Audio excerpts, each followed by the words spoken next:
کا ذکر ہے کہ ایک جنگل میں بہت تیز دوڑتا ہوا خرگوش رہتا تھا۔ اسے اپنی تیزی سے دوڑنے کی صلاحیت پر بہت فخر تھا۔ اسی جنگل میں ایک چھوٹا کچھوا بھی تھا جو بہت آہستہ چلتا تھا۔ جب کچھوے نے دیکھا کہ خرگوش اپنے دوڑنے کی صلاحیت پر بہت زیادہ مغرور ہوتا جا رہا ہے تو اس نے خرگوش کو دوڑ میں للکار دیا۔ خرگوش نے کچھوے کے مقابلے کی دعوت کو قبول کر لیا۔ جب جنگل کے دوسرے جانوروں کو اس کا علم ہوا تو وہ بھی بہت زور سے ہنس پڑے۔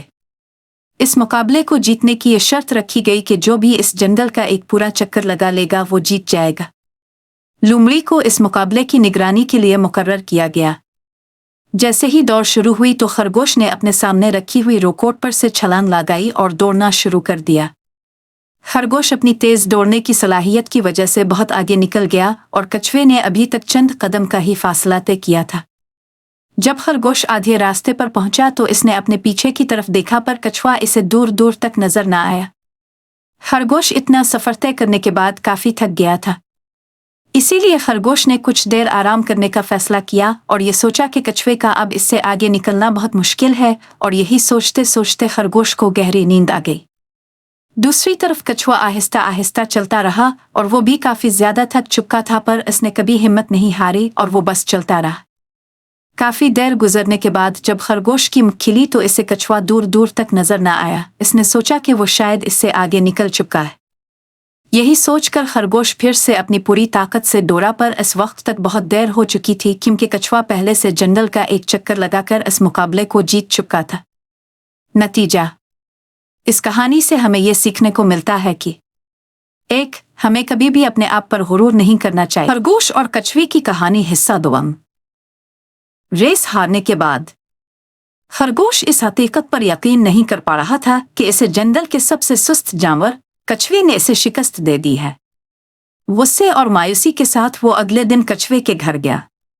خرگوش چیخا، آپ نے ریس جیت لی، لیکن یہ سراسر آپ کی اچھی قسمت تھی۔ میں نے ایک جھپکی لی اور یہی وجہ ہے کہ تم مجھ سے پہلے فائنل لائن تک پہنچ گئے۔ کچھوے نے ڈرپوک آواز میں جواب دیا۔ تم غلط ہو، میں آپ کی ضرورت سے زیادہ اعتماد کی وجہ سے ریس جیتا۔ خرگوش نے کہا، ٹھیک ہے، اگر یہ معاملہ ہے تو پھر ایک اور ریس لگائیں اور یہ چیلنج پچھلے سے مختلف ہوگا۔ کچھوے نے اس بار کچھ سوچا۔ اسے یہ معلوم تھا کہ اس بار ریس میں خرگوش کو ہرانے کا کوئی طریقہ نہیں ہے، اس لیے اس نے کچھ دیر سوچا اور پھر ایک اور ریس کے لیے خرگوش کا چیلنج قبول کر لیا۔ کچھوے نے کہا، ٹھیک ہے، ہماری دوسری ریس ہوگی، لیکن ریس کا راستہ میری طرف سے منتخب کیا جائے گا۔ خرگوش نے اتفاق کیا۔ اس نے سوچا کہ وہ کوئی بھی مقابلہ جیت سکتا ہے۔ یہ خبر پورے جنگل میں پھیل گئی کہ خرگوش اور کچھوے کی دوسری ریس ہوگی۔ ریس کے دن جنگل کے تمام جانور ایک بار پھر خرگوش اور کچھوے کے درمیان مقابلہ دیکھنے کے لیے جمع ہو گئے۔ تمام جانور ریس کے لیے بہت پرجوش تھے۔ لومڑی کو ریس کا فیصلہ کرنے کے لیے منتخب کیا گیا تھا۔ جیسا کہ پہلے طے ہوا تھا، ریس کا راستہ کچھوے نے طے کیا تھا۔ انہوں نے مقابلہ شروع کیا۔ خرگوش مسلسل تیز رہنے کے عزم کو مد نظر رکھتے ہوئے تیز رفتاری سے بھاگتا رہا، یہاں تک کہ وہ ایک وسیع دریا تک پہنچ گیا۔ فنشنگ لائن دریا کے دوسری طرف چند کلومیٹر کے فاصلے پر تھی۔ خرگوش دریا کے کنارے بیٹھا سوچ رہا تھا کہ وہ کیا کرے۔ اتنے میں کچھوا دریا پر پہنچ گیا۔ کچھوا دریا میں تیر گیا اور تیر کر مخالف کنارے پر جا پہنچا۔ کچھوے نے چلنا جاری رکھا اور ریس جیت لی۔ اس کہانی کا اخلاقی سبق یہ کہ پہلے اپنی بنیادی اہلیت کی نشاندہی کریں اور پھر کھیل کے میدان کو اپنی بنیادی اہلیت کے مطابق تبدیل کریں۔ خرگوش اور کچھوا پھر ایک دوڑ میں۔ خرگوش اور کچھوے کی مشہور دوڑ کو بہت برس بیت چکے تھے اور اس دوڑ کے غیر متوقع نتائج کی کہانی جنگل میں ہر جگہ پھیل چکی تھی، جس میں کچھوے کو اپنی ہمت کا پھل اور خرگوش کو اپنے غرور اور تکبر کی سزا ملی تھی۔ اس دوڑ کے برسوں بعد بھی خرگوش اپنے آپ کو ایک بار پھر سب کے سامنے ثابت کرنے کے لیے بے تاب تھا۔ ایک دن جب کچھوا جنگل میں دریا کے کنارے پتے کھا رہا تھا تو خرگوش نے دوستانہ انداز میں کچھوے سے کہا، ارے دوست، کیا کہتے ہو؟ کیا ہم ایک اور دوڑ لگائیں؟ کچھوا ہنسا اور بولا، کیوں نہیں، لیکن اس بار ہم اس دوڑ کو مزید دلچسپ بنائیں گے۔ دلچسپ؟ وہ کیسے؟ وہ ایسے کہ اس دفعہ ہم راستے میں بہت سی رکاوٹیں بھی شامل کریں گے۔ یہ دوڑ صرف بھاگنے کی نہیں ہوگی بلکہ یہ ہماری حکمت عملی اور پلاننگ کو بھی ظاہر کرے گی۔ خرگوش راضی ہو گیا اور جنگل کے تمام جانور بھی جلدی سے جمع ہو گئے۔ وہ سب کچھوے اور خرگوش کے درمیان ایک بار پھر دوڑ دیکھنے کے لیے بہت پرجوش تھے۔ دوڑ کے لیے راستے کا انتخاب کیا گیا جس میں بہت سی رکاوٹیں رکھی گئی تھی۔ سب سے پہلی رکاوٹ کیچڑ سے بھرا ایک راستہ تھا، دوسری رکاوٹ ایک چوڑا دریا تھا، تیسری رکاوٹ ایک پہاڑی راستہ تھا اور آخر میں ایک کھلا اور چوڑا راستے کا انتخاب کیا گیا۔ الو کو اس ریس کا ریفری قرار دیا گیا۔ سب تیار ہے؟ 1 2 3 گو! ریس شروع ہوئی تو حسب معمول خرگوش بہت تیزی سے بھاگا اور کچھوے کو پیچھے چھوڑ دیا۔ جلد ہی خرگوش پہلی رکاوٹ ایک کیچڑ بھرے راستے پر پہنچ گیا۔ خرگوش بغیر کسی حکمت عملی کے چل پڑا اور بار بار پھسلتا رہا، جبکہ کچھوا بڑی حکمت سے آہستہ آہستہ قدم رکھتا ہوا چلنے لگا۔ کچھوا آہستہ آہستہ پہلے اپنا قدم جماتا اور پھر چلتا۔ جب خرگوش کیچڑ سے باہر نکلا تو کچھوا بالکل اس کے قریب پہنچ چکا تھا۔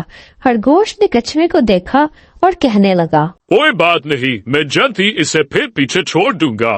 خرگوش ایک بار پھر تیزی سے بھاگا اور دوسری رکاوٹ دریا کے کنارے پہنچ گیا۔ خرگوش سوچ رہا تھا کہ وہ دریا کیسے پار کرے۔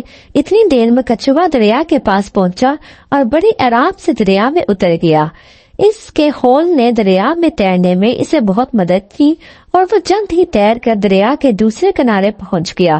خرگوش کو جب اور کچھ سمجھ نہ آیا تو اس نے دریا میں چھلانگ لگا دی اور بے ہنگم طریقے سے تیر کر دوسرے کنارے تک پہنچا۔ اس کے بعد وہ دونوں چٹانوں بھرے راستے پر پہنچے۔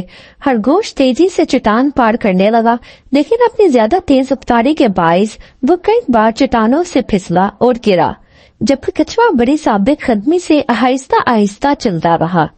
جب خرگوش چٹان کی چوٹی پر پہنچا تو کچھوا بھی اس کے بالکل قریب تھا۔ اس کے بعد دونوں کھلے اور چوڑے راستے پر پہنچ گئے۔ خرگوش بڑی تیزی سے بھاگنے لگا۔ اس نے اپنے آپ سے کہا، ہاں اب مجھے کوئی نہیں ہرا سکتا۔ لیکن کچھوے نے اپنی ایک آخری چال چلی۔